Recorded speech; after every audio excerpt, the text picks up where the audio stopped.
तरफ झूठ का साया था तो सच भी अपने आप से घबराया था। तरिया सुजान का जहीर भाई एक मामला है जो 5 दिन पहले एक इमामुद्दीन नामक शिक्षक के ऊपर आरोप लगा था कि 5 वर्षीय बच्ची के साथ जो है रेप का उनके ऊपर आरोप लगा और उनको जो है पुलिस जाती है और गिरफ्तार करती है। फिर जो है उसके बाद तफ्तीश होता है। तफ्तीश के बाद जो है उस तफ्तीश में सुरेंद्र सिंह नाम के एक व्यक्ति को फिर जो है गिरफ्तार किया जाता है और तफ्तीश में ये पता चलता है कि जो इमामुद्दीन नाम के जो शख्स थे उनके ऊपर जो है बिल्कुल निराधार आरोप उनके ऊपर लगा था। उनको जो है पुलिस शक के आधार पर बैठाया गया था। तो पहले तो जो कुशीनगर जनपद के जो पुलिस अधीक्षक हैं केशव जी एसपी साहब, सबसे पहले तो बधाई के पात्र वो हैं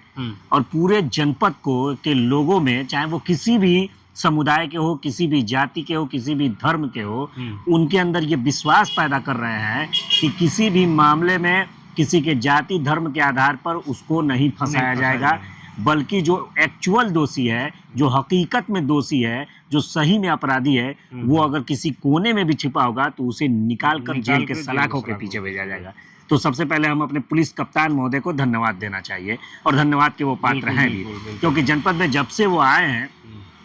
तब से उन्होंने लगातार बिल्कुल निष्पक्ष होके अपराधियों के खिलाफ वो कार्रवाई कर रहे हैं और अपराधियों को लेकर के जो एक राजनीति का सिस्टम कभी कभी नजर आता था जाति और धर्म देख करके, वो इन सब मामलों में नहीं दिखाई दे रहा है।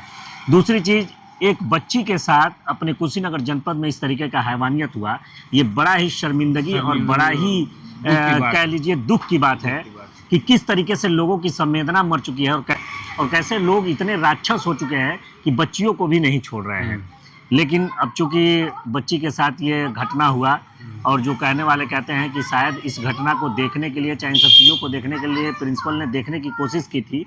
जिसमें लोगों ने पूछा और बच्ची के मुंह से अचानक प्रिंसिपल का नाम निकला और नाम निकलने पे उस शक के आधार पर, चूंकि मामला गंभीर था, मुकदमा कायम किया गया था और शक के आधार पर प्रिंसिपल को बैठा लिया गया था। और शक के आधार पर जब पुलिस ने जांच करना शुरू की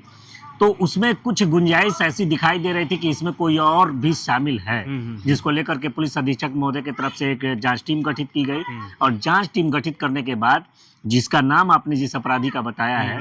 वो सुरेंद्र सिंह, वो अपराधी गिरफ्तार कर लिया जाता है और जब पुलिस उससे पूछताछ करती है तो उसमें वो अपना जुर्म कबूल कर लेता है।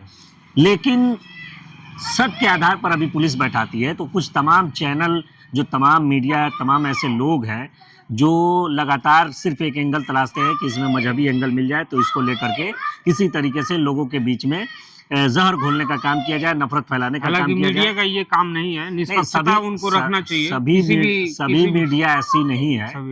बहुत सारे ऐसे मीडिया हैं जिन लोगों ने इस मामले को उजागर किया। हाँ, अगर आपसे ऐसा लगता है कि आपसे गलती हुआ है तो एक टीचर जिसके कैरेक्टर हनन करने का, चरित्र हनन करने का काम सोशल मीडिया के जरिए होता है, तो गलती हुआ है तो उस गलती में सुधार भी करना चाहिए और सही दोषी को बताना चाहिए कि ये इसका अपराधी नहीं है बल्कि ये इसका अपराधी है।